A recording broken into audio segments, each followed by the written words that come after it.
Welcome to lecture 3.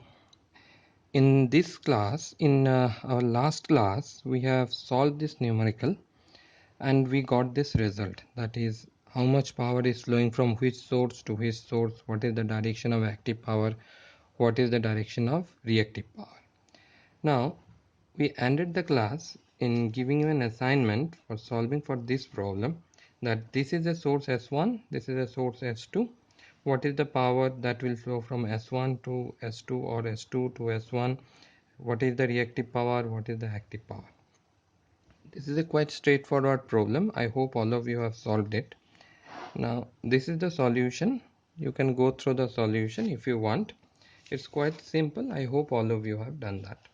Now in this class we will take another problem of similar type, which is a little bit more difficult to solve in the sense of computation, but concept wise it is the same.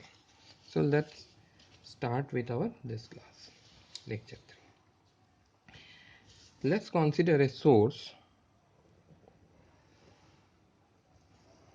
1 at an angle 0. Now previously we are including a inductance in the circuit. In this class we will consider a resistance as well.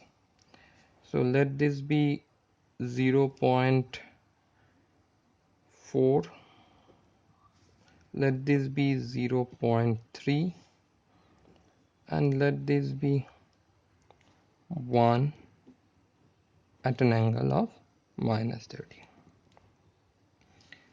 Let us assume that the power is flowing in the circuit in this direction, that is from this source to this source. You can also assume it to be opposite, there is no problem.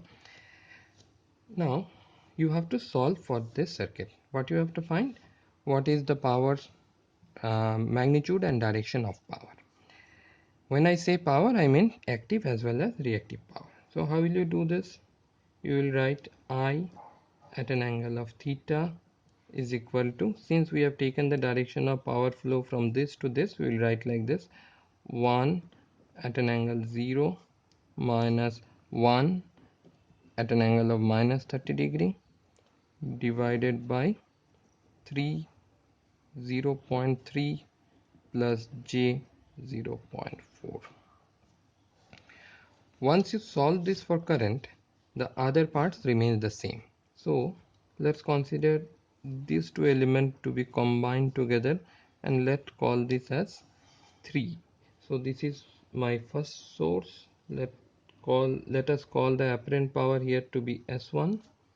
Let's consider the apparent power here to be S2 and apparent power here to be S3. So what I will ask you, I'll ask you to solve this circuit and find S1. When you find S1, you will find P1 and Q1. Similarly, find S2. From S2, you will find P2, you will find Q2.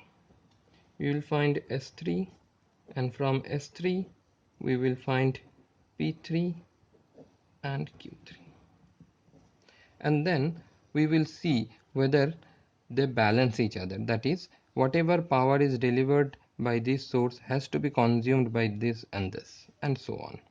So you solve this in an assignment and submit in Google class. Thank you.